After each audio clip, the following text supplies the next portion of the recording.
Welcome to my Sickle Cell Life podcast. Today, we are going to be talking to a warrior about her experience with sickle cell. So, first things first, what is your name, age, and location? My name is Briana Nathaniel. I am 23 years old and I am currently in Stockton, California. Okay, all right, Callie. And what is it like living in California? um for me it's always been, enjoyable cuz it's all I've ever known. Um but it brings me a lot of joy. I love being from Oakland. I love being, a Cali girl. I love being from the West Coast. I just proud of it. K dot all of that. Right, West Side. Feel me? Come on now. Town business, all that. What is your genotype of sickle cell? I have the most common, which is SS. SS. Okay, I have SS as well. Um, and so, did your parents find out about your diagnosis upon birth? So actually, no. According to the story that had been told to me for years, my mom would always tell me she was still at least about 7 months, and I think my dad agreed. So she already knew she had the trait because her sister has the trait as well, and her sister has a older son, my cousin, who had sickle cell, but he got the bone marrow transplant and everything like that. But because of that, the doctors were like, okay, mom has the trait. We need to test dad. And my dad didn't know, um, I guess. So when they did the test, it came back and they diagnosed me while I was still in that lady's womb. So, Okay, okay. That's different. I don't think I've talked to anybody that was diagnosed in the womb. Normally, it was after birth, but that's so. Did they ever talk to you about, what that was like when they got your diagnosis? no, they haven't. But if No. I'm being completely honest, my parents were two different people.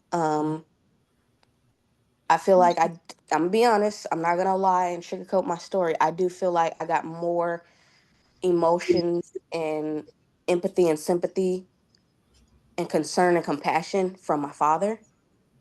Um, you know, my mom had her moments where she could be that, but for the most part, she couldn't handle it or keep her emotions together, if you will, the way that my father could. So yeah. Okay. Yeah, that's definitely unique, but at least you were able to get some sort of compassion from your father. Yeah. Um, so and you already told me, so your mom knew about her status, but your dad didn't. Yeah. That's kind of how, yeah. And I know it wasn't a lot of testing going on back in the day for even the trait, so. Right. My grandmother was a nurse. Mm. So I can't remember if she finished, but she was doing enough in nursing school to where she was learning what she needed to learn, sickle cell being one of them. And one thing she's always told me is that she's drilled into her daughters about sickle cell, would show them books, pamphlets, and all that stuff. And then, naturally, my dad had his stuff and all that. So when he finally did find out, so there's that. uh, well, so your grandmother was on top of everything, because that's a lot of people were not like that. They Yeah. found out usually, like you said, while you're in the womb or right after you're born, and they don't have any kind of education or awareness on what they carried and what that entailed or anything. So that's That's pretty good. Kudos to your grandma for being an educator of the family. And so, are you said your cousin? You have a cousin that has sickle cell that was cured. So, is it just you two that have it in the family? So I do have another cousin on my mom's side who has it, but um I can't really speak on her status. I'll see her every once in a while, and we'll you know definitely speak and have our moments. But for the most part, the most person I've had in contact with who had sickle cell in my family is my cousin Christian, only Oh, because we were dang near around each other oh, 24/7. We grew up together, we lived together numerous amounts of times in our lifetime. So yeah. um for us both, it was he would go into the hospital, and then literally right after he came home, oh, it was my turn. I'm in a crisis. I'm in the hospital and stuff like Yeah. that. And we both dealt with completely different things. He's dealt with what he's dealt with within his sickle cell. I've dealt with mine. He just it's been rough for both of us. I'm not even gonna say we both one had it worse than the other. We both had it bad. So yeah, it was very weird. Oh, yeah.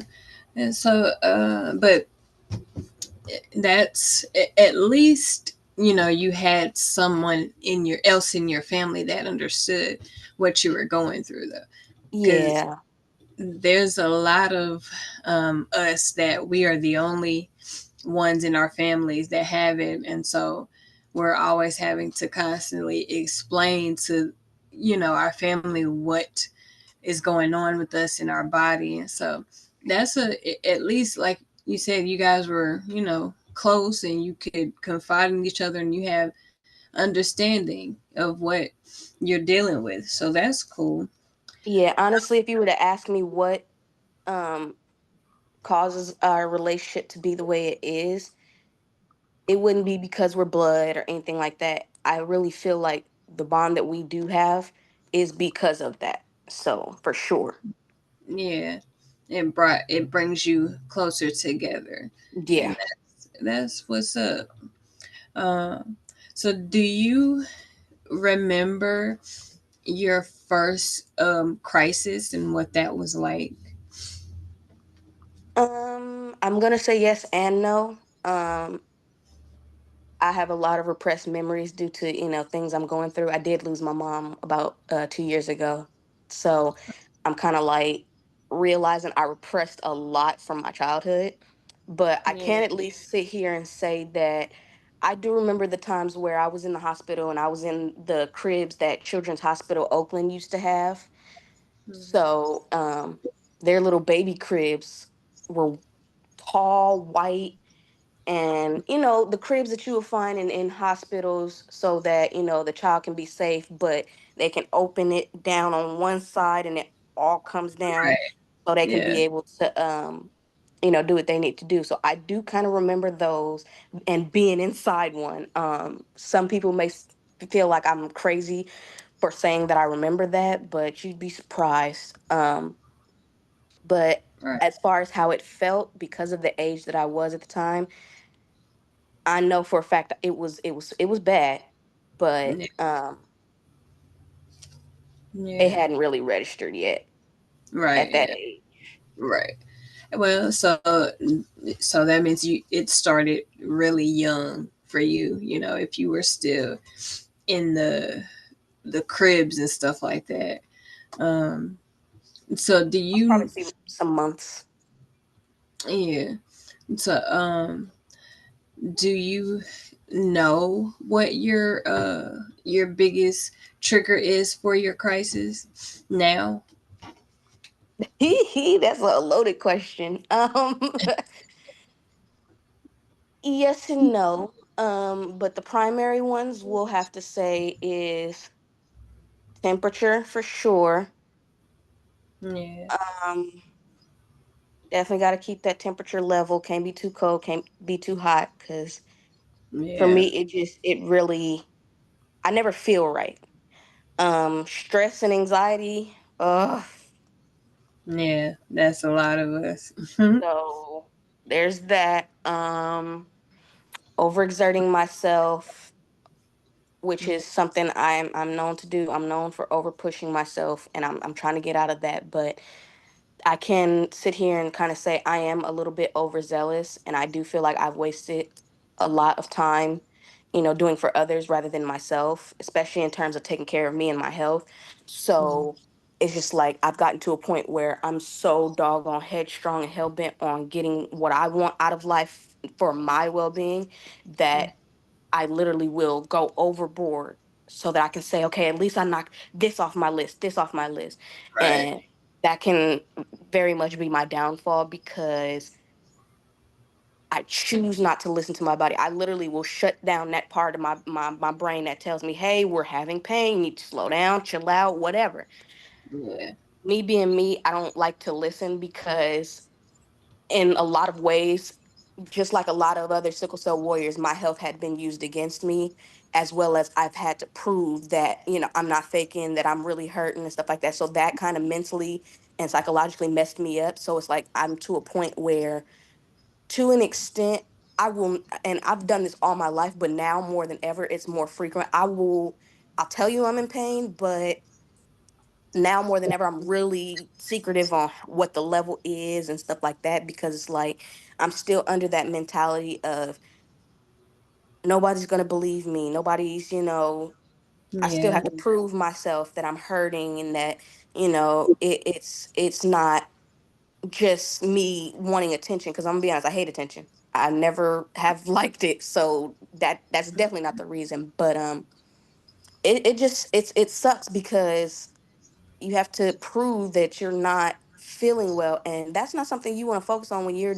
dealing with excruciating pain. Right. So Yeah. I really have been trying my hardest to just, do what I can do to manage it at home and, pacing myself and giving myself grace because Yeah. yeah, that whole proving to any and everybody, that made me the distant person that I am. I don't like people. I mean, I've never been a huge people person, but Right. it's just like because people have shown me who they really are, and this definitely applies to people who are close to me, for them to show me who they are and make it seem like I'm wrong for something I didn't even ask for. So Hmm. it just kind of, it messes with you, and it becomes a trigger and you don't even know it. Like Right. I'm Yeah. over here not even realizing, these things are triggering and stuff like that. But yeah, I have plenty of triggers. Oh yeah. I definitely understand that. Like, um, because you've had doubt casted on you, um, it makes you not want to have to rely on anyone else. So you tend Exactly. to, like you said, push yourself over the edge even when it goes against your health. So Right. I definitely get that. And that's one of the cruel things about having sickle cell, because Hmm. if you look half decent, much like you're very beautiful, they Thank you. So are doubt, you. thank you, they doubt, they doubt your pain. They doubt, you know, your disease. Like, they doubt you and they question because of the way that you look. And it's like that, it is so cruel, it's so disheartening.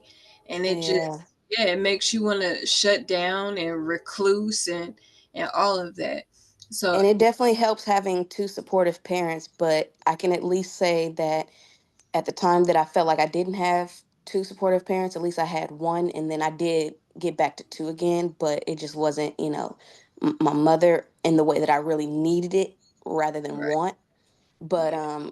I just I take it and I use that as strength because even right now, looking at me right now, you would not be able to tell that I'm in pain when I am, and it's kind of bad. But my back really does hurt right now.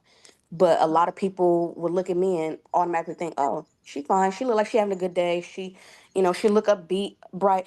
That's because I really don't want people to know how I'm feeling, because I Yeah. know what's coming after once I reveal that I'm in a lot of pain and all that stuff. So it's like, yeah, I definitely become a recluse, and again, I don't want to keep bringing her up, but a lot of this is somewhat due to my mother. So it's like, a lot of my Yeah. doubts, my triggers, my insecurities, especially when it comes to sickle cell, kind of stem from her, because it just seemed like the way that my father handled situations compared to how she handled situations and crises and stuff like that were two different things. And, kids pick up on these things. Yeah. So Hmm. it's Yeah. definitely a lot. Yeah. I definitely understand what you're saying. And so, have you have you found yourself having to explain, how you're feeling more so to the doctors or to your family? Like, is the doubt coming from the healthcare industry or more so family or both? Both. Both. Because like I said, when my mom was alive, one of her favorite things to say to me was, "You putting a 10 on a 2." Yeah, that's very insensitive. And then another thing that had been said before was, and I was, mind you, I was trying to be respectful because she had worked a night shift, and she wanted a nap. And me being the daughter I was to her, I'm not saying I was perfect, but ain't nobody gonna sit here and take away what I did do for my mother, because she did rely on me more than a mother should have relied on their child. But I was letting her sleep, letting her take a nap. I actually let her go longer than what she wanted me to give her. She wanted me to give her 30-minute nap. I gave her beyond that. I kept snoozing the alarm. She kept snoozing the alarm. And I kept trying to be patient. But as the pain progressed, I became impatient. And rather than understanding that, she snapped at me when the final alarm went off, or snooze went off, and I told her, "Hey, okay, I can't take it no more." She snapped and was like, "I heard you the first time, Brianna. It's not like, the doctors are going to do anything different that you haven't already done here." And honestly, that was one of the real moments that really solidified that, as far as my health is concerned, I really felt like I could not depend on my mother in any way, shape, or form, whether it's mentally, physically, emotionally. I could not depend on her. So, it became a thing where I really, tried my hardest not to show that side to her.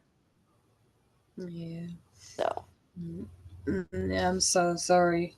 You had that experience, and I'm sorry for your loss, also. But I appreciate yeah, that. um, yeah, I definitely understand why it would put you on the defense. Yeah.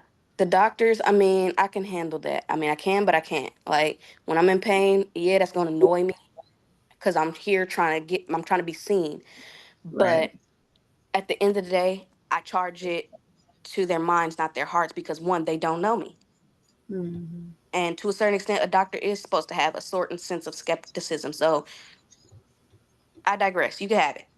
But the fact that my own mother, I had to really, like, really prove to my own mother that, this is real, this is how I'm feeling, I'm not over exaggerating. If you could feel it, you would understand.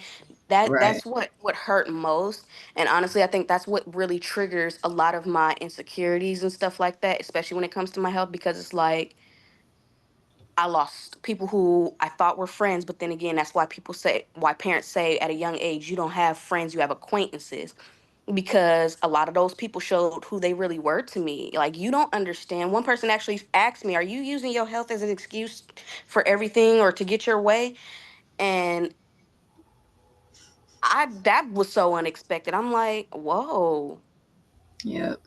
I'm like, I'm gonna have to deal with this for the rest of my life. And it's like, on top of that, it was like, had you let me finish and had before you cut me off, you would have known I was just saying that this, that, and the third. But you cut me off before I could even explain. So it's like, I realized I'm actually glad I didn't explain, because regardless, based off of what she said alone, what she asked me, she wouldn't have cared nor believed anything that came out of my mouth.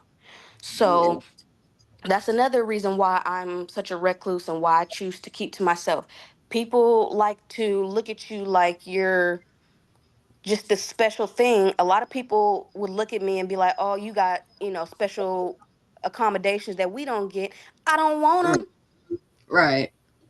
I want to feel normal just like you. I don't want, I want to do the hard work just like everybody else.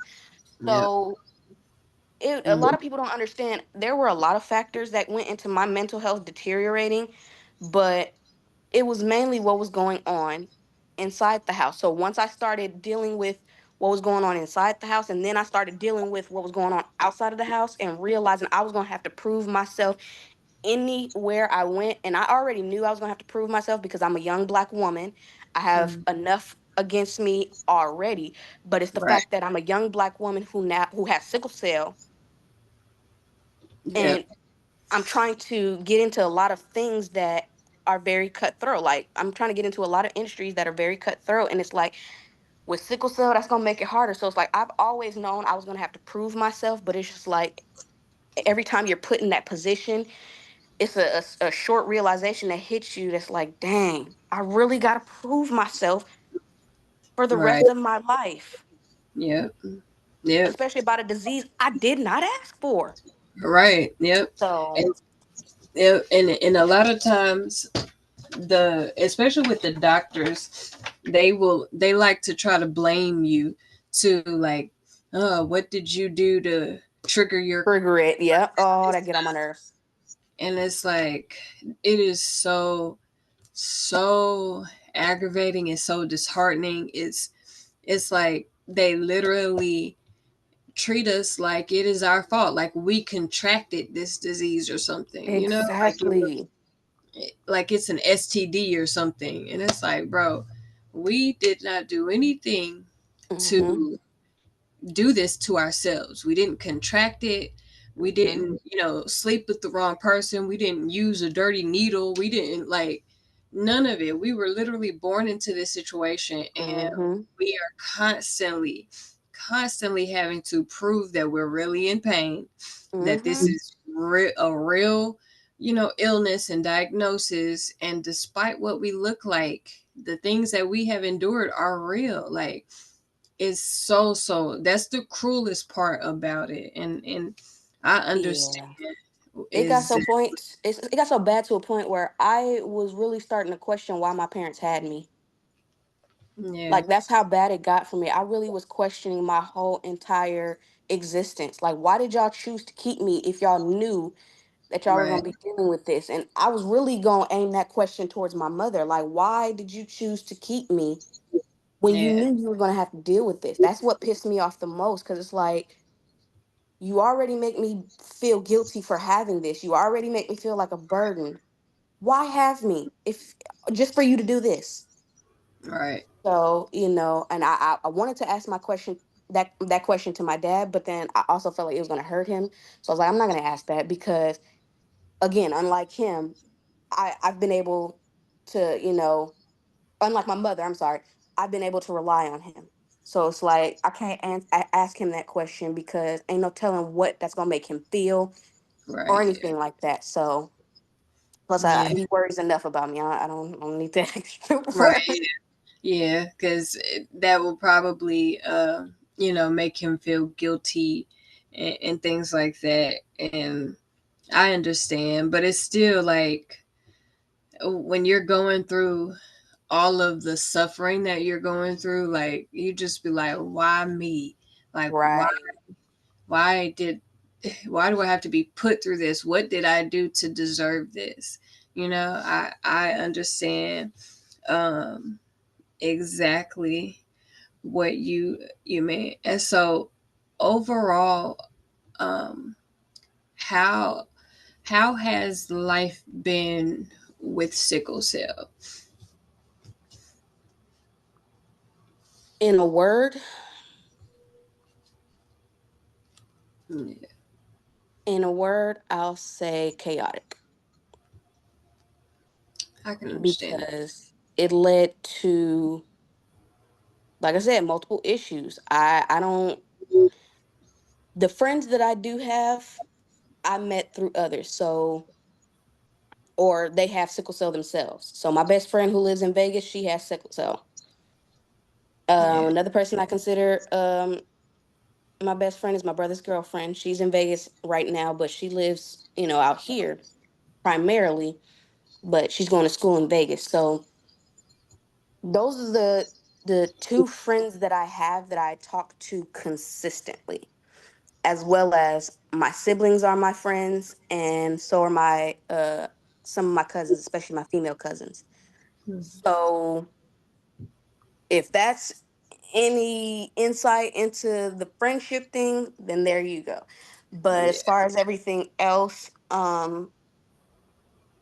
it's made everything else chaotic as well within its own way. Schooling, I was good at school. I was a good student, and I felt like I missed out on a lot. Yeah. And I did, have my accommodations and everything like that. But again, I feel like not everybody understood the way that they needed to, and didn't have the compassion. If anything, I feel like to a certain extent, most of them was just more so basic common pity. Yeah. But it wasn't to the point where people were really like tripping off of it and stuff like that. But um it was chaotic because I was doing the work. Yeah, my mom was handling the medical aspect of it. Dad was there when when he could for the emotional aspect of it. Um, but for the most part, I handled everything by myself. I Yeah. did. Uh, I'm not gonna lie, I didn't know at the time that it was depression, but the depression, it anxiety, all of that, I couldn't sleep because my hospitalizations would go exactly like this. I would, get a few doses of meds in the ER, but then I finally realized, all right, it ain't working. I'm gonna have to stay, get admitted, get to a room, get everything hooked up. First 2 days is me just sleeping constantly. And heck, I'll get up barely to go to the bathroom. But those first 2 days, I'm out. But then, as the days go on, I'm up, I'm alert. But because of those nights where I'm sleep 2 days straight, that knocked off my sleep schedule, as well as the consistent round of medications, that knocks off your sleep schedule. So you just falling asleep at any given moment within the day. So it's like coming out of that is very, very hard. So my sleep schedule ain't never been normal. Even when I was on an official sleep schedule by my parents, my sleep schedule wasn't normal. It would take me forever to fall asleep. It would, it was a lot. yeah. So that would be the word chaotic. It's so much that has happened. Yeah. So, um, how many crises do you have um, on a monthly basis or a yearly basis? Do you know? Monthly basis, and because this is me, if it's not at like a at least a 7 and up, I don't consider it a crisis. Mm. Because I normally know how to base, or I've learned somewhat how to manage, and then most of my triggers slash stressors are not here, if you catch what I'm throwing.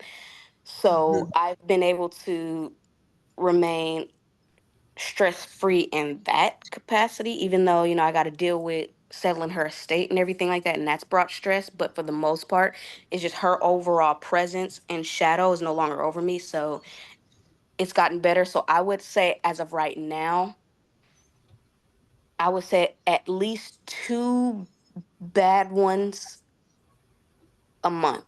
It just really depends on what's going on at that time. But Yeah. anything else outside of 7 and above, I consider it just regular everyday sickle cell pain. So about two Oh, monthly. okay. So do you with those the two bad ones, do you always have to be admitted, or have you learned how to handle it at home, or what's your process? In the past, yeah, I would go to the hospital and most likely be admitted. Again, which is another reason that my mom was as harsh as she was. She wasn't really believing it. But as of recently, I can honestly sit here and say it's gotten better at me managing it because, like I said, my stress levels, they're still stressful, but I mean, they're not as stressful as they were All right. like 2 years ago, or or even 3 years ago. Uh, but I will say, as I moved in with my dad, it got better because I was no longer one as independent as I was in my mother's household, and then two, um,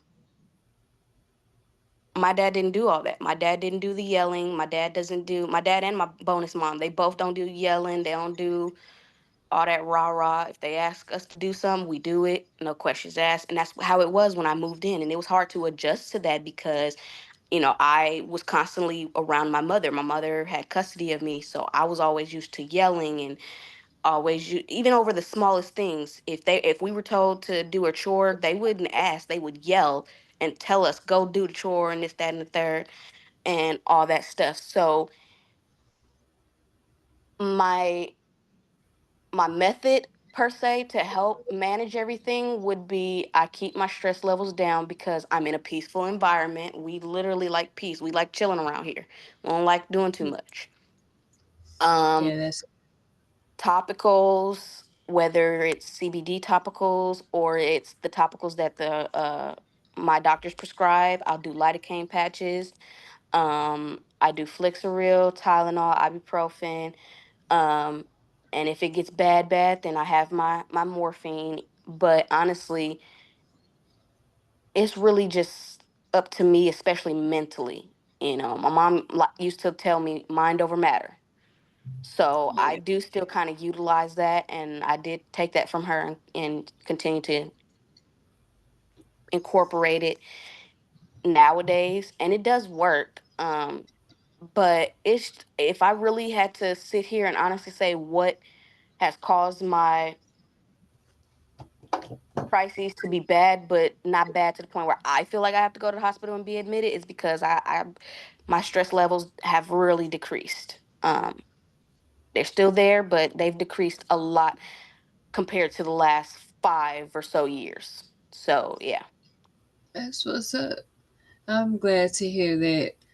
um it's unfortunate that it took for you to basically leave your mom's environment for that to happen, but it just really shows you how your environment has a big impact on you, whether that's weather wise or energy wise and stress level wise. Like it really is a big impact on your health. And Yes. it's like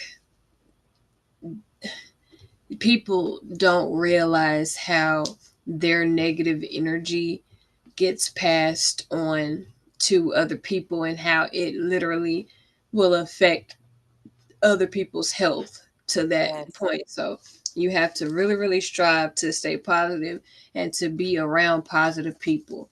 You know, Yes. you really do. And so as far as like uh I know you talked a little bit about your friendships, but has sickle cell impacted your like intimate relationships and things like that, and like your ability to be social with people? Mm. You're looking at a girl who is not afraid to admit it. I've never been in a relationship. Never, I had crushes, don't get me wrong. I tried to shoot my shot with, someone in 6th grade, but was shot down. After that, I was like, all right, I'm chilling off any boys right now. Yeah. Um, and Yeah, so I can't really sit here and say I've had a real relationship. Um and I'm honestly I've taken steps as of recently to try and, at least dip my toe in the dating pool, but as of right now, I just want a friend because I need to make sure that if I get involved with you that way, you're more than capable of willing to Handle. learn what it's like dating somebody with sickle cell. Because if I see how it affects my family, they feel like there's nothing they can do, they feel helpless, you're naturally going to be in that same position as my significant other. So I need you to be able to still want to love me after you see me go through that. And if you Right. can't love me, at least be honest. Don't go behind my back and cheat on me or do something that will cause me to break up with you, and you kind of to a certain extent look like the victim, when in reality this whole situation was caused because you couldn't be honest or anything like that. So I definitely try to be mindful of that ever since I have shown some interest in dating, because it's always been there with me that this is something that I did not want to deal with. But now that I'm of age where I really can start dipping my toe into that pool, it's like, okay, yeah, no, everybody needs to know I I demand a level of respect, Hmm. because like even though you're not the person that may have put me through that stuff, it don't matter. I've been put through a lot of stuff to a point where I've had to sacrifice my well-being entirely, my well-being, my peace, and I'm not going to do that going into a relationship, especially when I've had negative role models in that aspect. My mom wasn't very much a positive role models when it came to her relationships, and then it wasn't until I moved in with my dad that I saw even a semblance of a healthy relationship, if you will. Yeah. So Yeah. it's definitely altered me wanting to get out there. But like I said, I did dip my toe out there, and I did try it out, and I did go on a date, and it was fun. He's a cool guy. But right now I'm looking for friendship and just something to build on. Even though I don't really want friendship with any, like, I don't want to say I don't sound like a but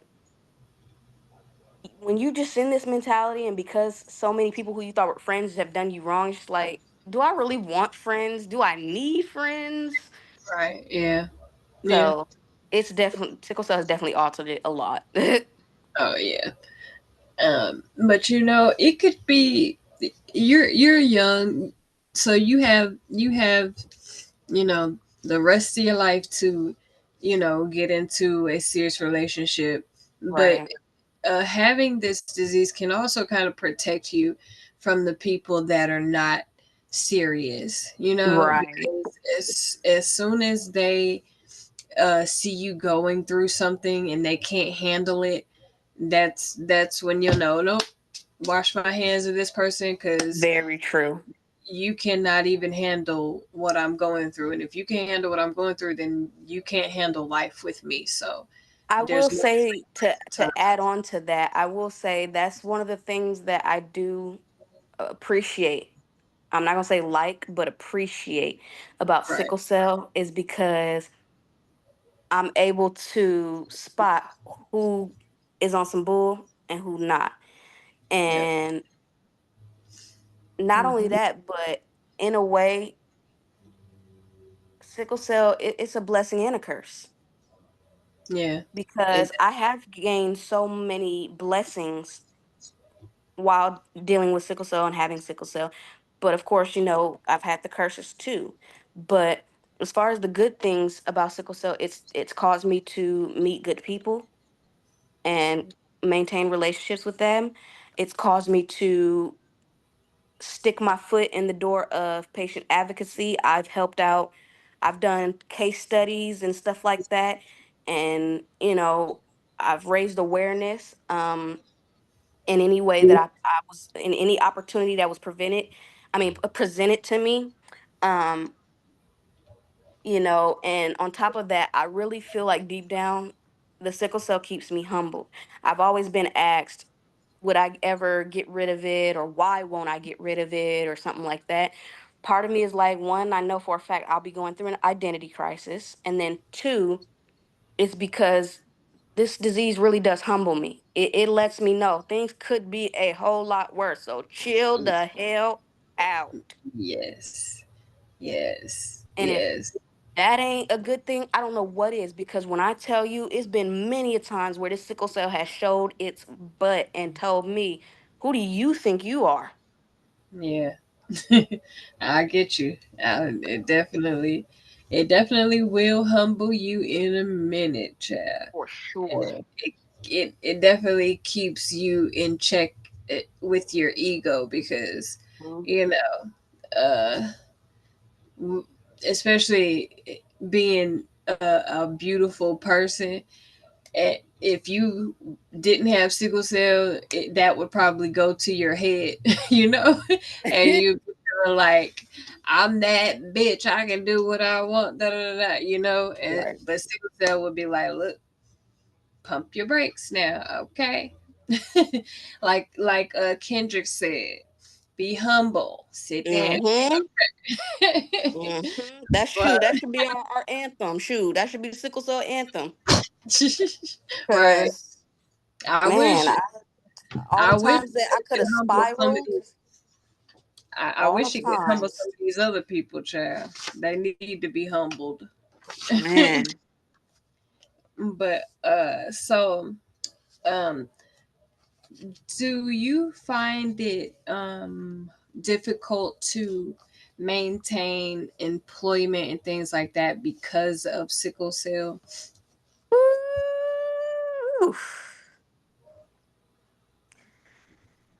Yeah, Yeah, plainly put, yes. I'm currently, as I like to call it, I'm looking to be employed, but I'm also ultimately at the end of the day self-employed. I do content. I'm trying to become a personal and or private chef, so um I make cooking content as well. So I have two different YouTube channels. I have a cooking YouTube channel, and I have a lifestyle everyday YouTube okay, channel. I do that. I want to get back into a lot of things that I was into in my younger years. I love singing, I love dancing. So those are two things that I want to get into. And the plan is to have culinary arts as the moneymaker, the primary breadwinner, so that that can fund my other business ventures and things like that. So I really have a vision for myself. And it's not just for myself. I actually have a vision for my fellow sickle cell warriors, but I want to keep that on wraps until I'm ready to actually start putting things into motion for that. Because yeah, it's gonna take me a minute to yeah, get it going. But I just I've had a few jobs in my adult years. And it seems like anytime I had to deal with my health, coming out of that situation, I came out without having a job. yeah, So it's very, very, very stressful to keep employment, which is why I've always known that I wasn't gonna work for anybody if I could prevent it. I always saw yeah, myself as my own boss, especially because I've always been independent in my own right. So, with that being said, it's just like seeing me as somebody else's employee that never really sat with me and never really, felt right. I always knew it deep down in my soul. Yeah, I don't like this. okay, yeah.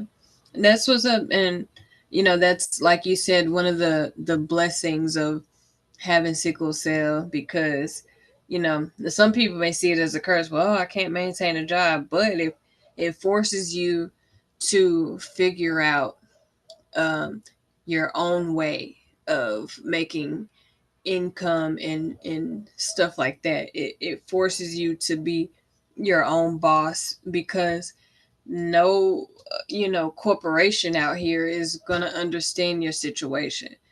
You know, For sure. they don't care. Like if you're not at that job, you basically might as well not have the job. You know, Right. that's Yeah. their mentality. So yeah, that's what's up. And you know, whenever you are ready to talk about what you're doing as far as, the sickle cell work, I would definitely love to have you come back and talk about that.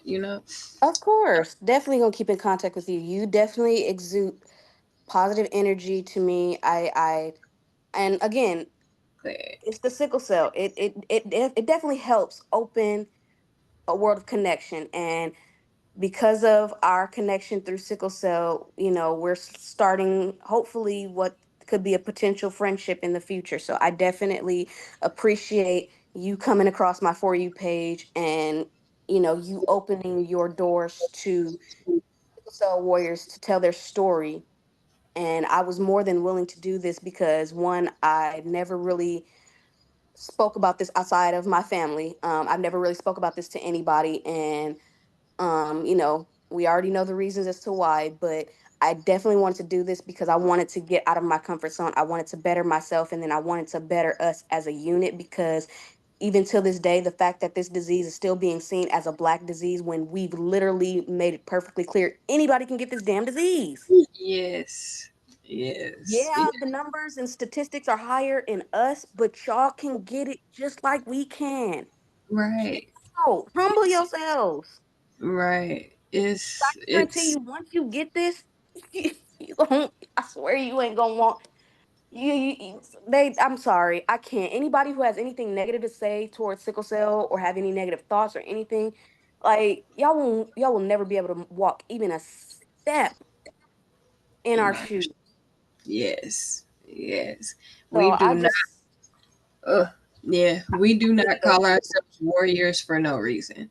We're not exactly just saying that because it sounds good. We have right, literally been on this battlefield since we were born. So man. they will never get it, and that's okay. And I I appreciate, your kind words, and I'm glad that you felt comfortable enough to talk to me about it, and things like that. And definitely, um, this is the start of a friendship, a sisterhood for Of sure. course, of I course. couldn't, I so appreciate you for that, because it's hard. It's hard to step out of your comfort zone and put yourself out there and talk about the things that you deal with your health. So Yeah, I appreciate just been you doing waiting to that. tell my story for the longest, and then on top of that, it's like also I got dreams, I got goals and ambitions, and ain't nobody gonna go out there and accomplish them but me. Nobody can be able to accomplish them but me. So it's like I don't have a choice but to put myself out there. But what makes it better is having people like you who are more than welcoming, and like I said, have a positive air and aura about them. So thank you for that, and thank you for what you're doing for our community. Thank you. I appreciate that so much. So, what overall, what has been your experience with the hospitals in California? Because I primarily would go to children's, for the most part, I would say good, and only because there I actually had a team who gave a damn about me. That's what's up. And I don't know what the hell's going on with children's as of today. I do, but I don't. But I'm gonna need children's to go back to how I remember it, when doctors actually cared about their patients. I no longer have my doctor who I trusted and who I looked to as a third mother figure, because of how they're handling everything and all that stuff. So, and she wasn't, like I said, she wasn't just a doctor. She literally was like a third mom when I needed a woman's presence, or a maternal figure, if you will. She gave me that, especially when I was actively asking my mom, hey, can you come up here, spend some time with me, whatever. Her definition was to come late at night, spend a few minutes with me, and then go to sleep. And then she's gone by the time I wake up the next morning. Wow. Yeah. And with, my doctor, she came in, she would talk, she would let me vent, she would give me advice. She would make sure I'm taken care of. She would bring me cookies. And it's like, that ain't just a doctor. That is Yeah. not just a doctor. Like, because of her and because of her mentor, who was my doctor prior to her becoming my doctor, they made being in the hospital a little easier. I'm not gonna say it was completely easy, but I can say it made it a little easier because I knew that they had control of my care and that they weren't gonna, screw me over or anything like that. They were the type of doctors who knew what it meant to be a doctor and still be a human being. Yes. So, um, when I was younger, to a certain extent, good. But as I got older and as more doctors and stuff started to be presented and this, that, and the third, and more changes are being made, and then me uh graduating from pediatric sickle cell care to adult sickle cell care, it's a huge difference. I don't like it. I Right. don't like it at all because I recently had been going to Lodi Memorial because it's the closest hospital to me at the moment. But anytime within the past year or two that I did have to go to the hospital, that's where I went, and they already have um, people coming, drug addicts coming in just for the drugs. But the simple fact that I'm looked at as one of those people, I don't have time for this. Right. And I would never, for the life of me, understand why, as soon as we switch from pediatric to adults, they stop having empathy for us, and they stop. Man, They act like we are faking or exaggerating suddenly, and it's like, this is the same disease that I had when I was a child.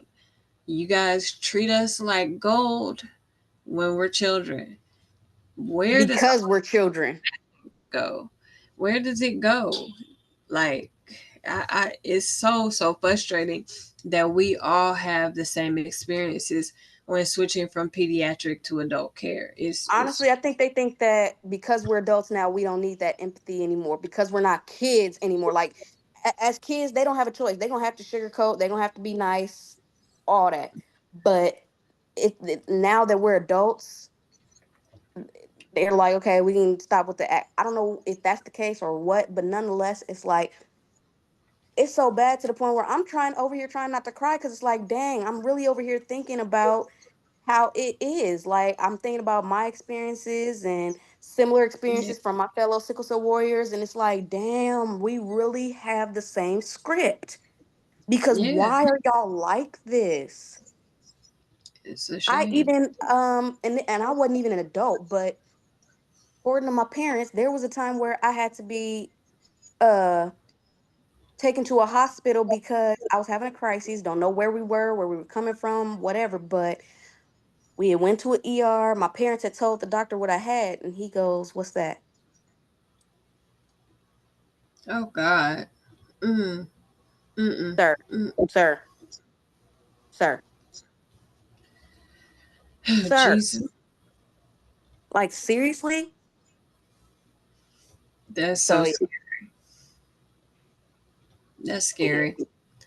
Like, for you to be in the healthcare field and not know what this is, like, I would have been like, okay, let me leave this hospital because I what think the we did. Honestly hell? speaking, because I know my daddy and I know my mama would, even though she, she had her faults and everything, her flaws, but I know she wouldn't have gone for that. So I know we probably left at that moment. But hey, yeah, Mm.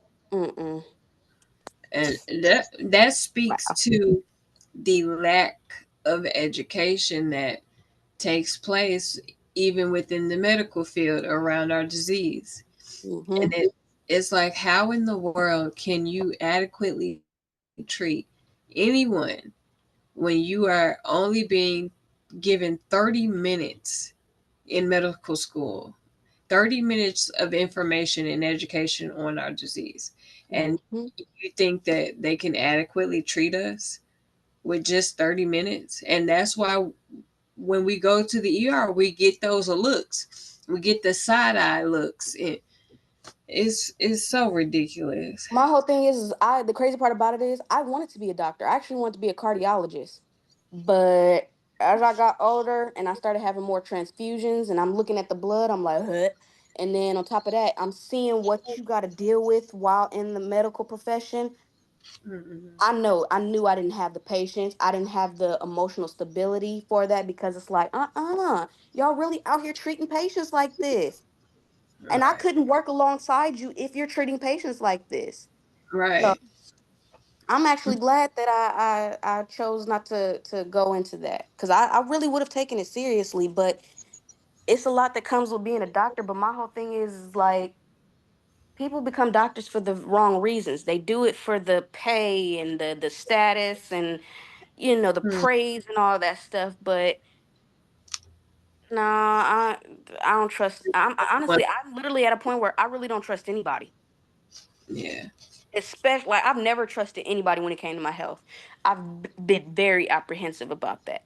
But it's just like now more than ever, I'm really starting to become real closed off in that regards because it's like, what? yeah. It's crazy, and it's only getting worse. It's not getting better. It is. You're It, absolutely it, right. it, so if you had to pick, like, to tell someone that could possibly move to Oakland, what's the best hospital they should go to? Which hospital would you recommend to them? Even though I don't like how they're doing things as of right now, I still would suggest Children's because there are still some nurses and doctors there who I love very dearly and who love me. And I would take advantage of having them while they're there because, like I said, with the way that UCSF is doing things, I wouldn't be surprised if at some point they're going to replace all of their staff, include especially the ones that's been there for years. So I would say take advantage of them being there now and go there because, like I said, I still have most of the nurses that grew up taking care of me. I grew up, with a whole lot of nurses that I ended up looking at as family because when you're in the hospital at the time, that is your family. That they're taking care of you, they doing what they need to do. They're making sure you eat and this, that, and the third. And it ain't just their jobs and stuff like that. The fact that I actually had nurses that would sit with me and talk with me and watch movies with me, yeah.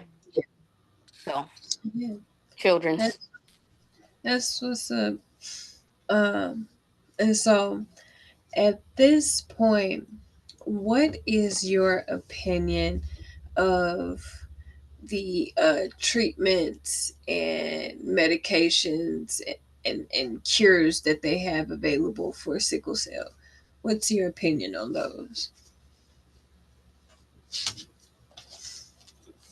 My opinion is I do have an opinion, but I also don't. Um, and I will definitely elaborate on that. As far as me having an opinion, I'm not interested because every sickle cell patient is different. Every warrior is different, no doubt. But there are some warriors who absolutely hate sickle cell to the point where they don't care whether they lose it and still live or what. But nonetheless, it's like I get it because it's like it is a lot to deal with, and it does bring a lot of grief and heartache and stuff like that. But me being me and me not trusting a lot of things in life, I don't feel like y'all are ready for me to go over there and get into that and inquire about that because for years y'all been saying that it's not that the bone marrow transplant is not an official cure, but there have been, success stories, but my thing is no, because even though, yeah, to a certain extent, it kind of, you no longer have the sickle cell, something else, 9 times out of 10 is going to come after having that. And speaking on my cousin, I really feel like, I mean, yeah, he got rid of the sickle cell, but he's now dealing with epilepsy. And don't get me wrong, epilepsy is something he was dealing with. He's dealt with a lot of stuff, but it's just like he's not completely, you know, healed, if you will, because if he's still dealing with seizures, that has to be tied to the sickle cell in some way, shape, or form. Yeah. So it's like, not too keen on that. And then as far as this gene therapy and the new treatments that they're talking about, I just don't trust it. And I'm gonna be honest about that. I just don't trust it. And then I am the type of girl who I will stay in my comfort zone for as long as I can. And when I'm ready to come out of that comfort zone, then I will be ready. But until then, I'm not coming out. And I'm not too sure of everything just yet. So I understand. I definitely understand. And uh, to me, there hasn't been enough success stories yet. exactly. My friend who is the daughter of a friend of my mom, because they went to the military together, she has sickle cell as well, or she had it. But right when, honestly, it was literally before the gene therapy really got its praise and stuff like that. She got it. Like it was, they literally, I guess you could call it, still in the early stages, but the final stages of make sure everything was complete and everything like that. And she jumped on it. They at Children's, they were, recruiting people, asking people, hey, you wanna, you know get in on this? And a lot of people said no, but she was one of the people who said yes.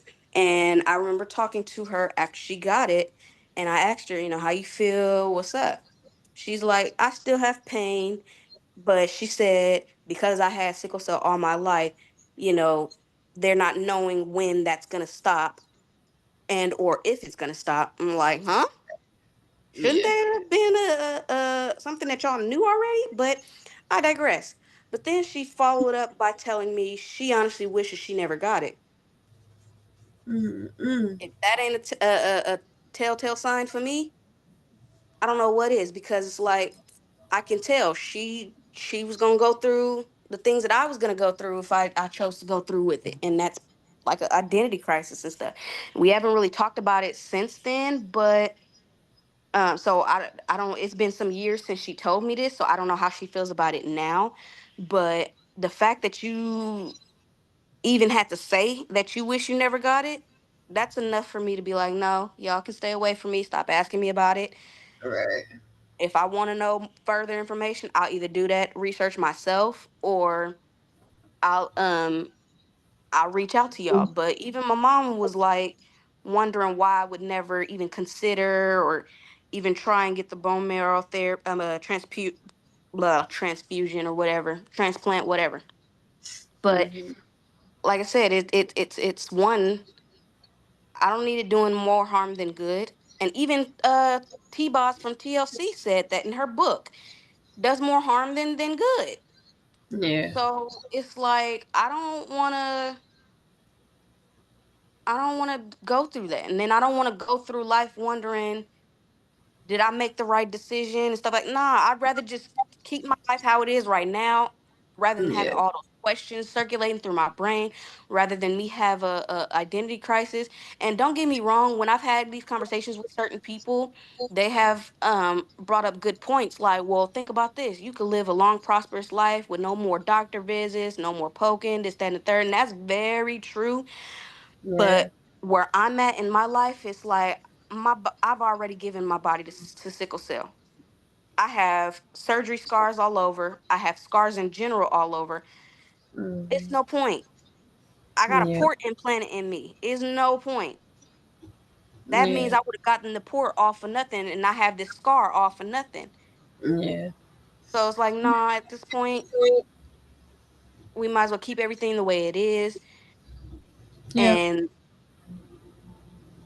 I just feel like you don't see and or hear enough of sickle cell warriors being able to not only just accomplish their goals and their dreams in life, but they're able to do it all while making sure their sickle cell does not affect that or mess with that in any way. And I want to be one of those people who can say she didn't have just one dream and goal; she had multiple. She accomplished them all while being able to manage her health. I want to be able to do that. So yeah, So I I hear. I, I couldn't do it. Y'all not too they not too stable in my opinion. Yeah. I hear that. And then it's also very, very expensive because Oh, they didn't say that. it, because if you are not going through the clinical trials, it's literally millions of dollars, like millions of dollars. So, yeah, and I'm already trying to get $1 million, but not for that. So if I'm trying to get $1 million for something else, you best believe it ain't going towards no doggone gene therapy. right. Hmm. That'll be the last thing on my mind. I understand that. So, Mhm. um, what do you feel like the sickle cell community needs the most right now? A more knowledgeable team, specifically physicians and nurses. Yep. I need them to not see color. Hmm. I hear you. And I need for the sickle cell community to understand that yeah, cancer is very, very serious, and so is any other disease out there. But it's something about sickle cell that just, in my opinion, it looks and it feels worse. I can't fully say that because I've never had cancer and I don't know what it's like, but Hmm. because I have sickle cell and I know what that's like, ain't nothing touching sickle cell in my opinion. Right. And I need people to stop playing favoritism. If you gonna donate to cancer and mesothelioma and all this crap that they're Hmm. advertising about, then you can do the same thing with sickle cell. And the fact that I saw a commercial on sickle cell for the first time about a year or so ago, the excitement that went through my body, I shouldn't have had to feel that excitement because we should already be well represented on our own. So the fact that that's the very first time that I'd ever seen a commercial completely talking about sickle cell and sickle cell alone, that Right. is it was huge for me. But at the same time, once I came down from that high, it made me realize, damn, we really don't get the representation that we need and truly deserve. Yep. We've played the underdogs for so many years to cancer. And I like I said, I'm not dogging cancer, I'm not dogging any other disease. But it's Right. just it's just irritating that y'all can raise awareness and money for all these other diseases because anybody can get it. But again, same thing with sickle cell. What is so different about sickle cell? Right. Is it because it's mainly common in people of color? Hmm. But it's Because like of it racism. shouldn't be. Mhm. So it's like I definitely feel like we need way more awareness. We need way more genuine people willing to speak up and if you will sacrifice because I mean it is a sacrifice. You're openly showing people what you're going through Mhm. and that's to a certain extent that's exploiting yourself. So it's like it is for a good cause, but it's like I'm showing you a side of me and y'all are not listening. That's Right. irritating. But let somebody mention cancer or anything like that and everybody is just jumping up Yep. and willing to do whatever it takes to help out. So no disrespect to cancer or anything like that, but what I really feel like the sickle cell community needs is more love. more compassion, more empathy, more attention, because you never know. You never know who has the trait in your family. Yep. Yep. So I just really, I want us to be seen and heard. I want us to be taken seriously.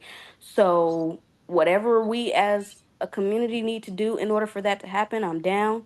But we really need more physicians who are not just physicians, they're human beings. We need more, Right. you know, we just need more humanity. Yep. I'm right there with you. I definitely understand. And I just want to thank you for your input.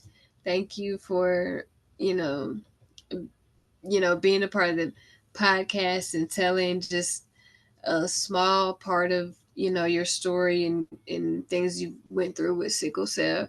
I just want to say my condolences to the warrior that was lost. I did hear about that, and I cannot imagine what her children is going through. And God bless her and her children. And Yeah. I've been keeping her in my prayers, her kids in my prayers, because it's like, whoa.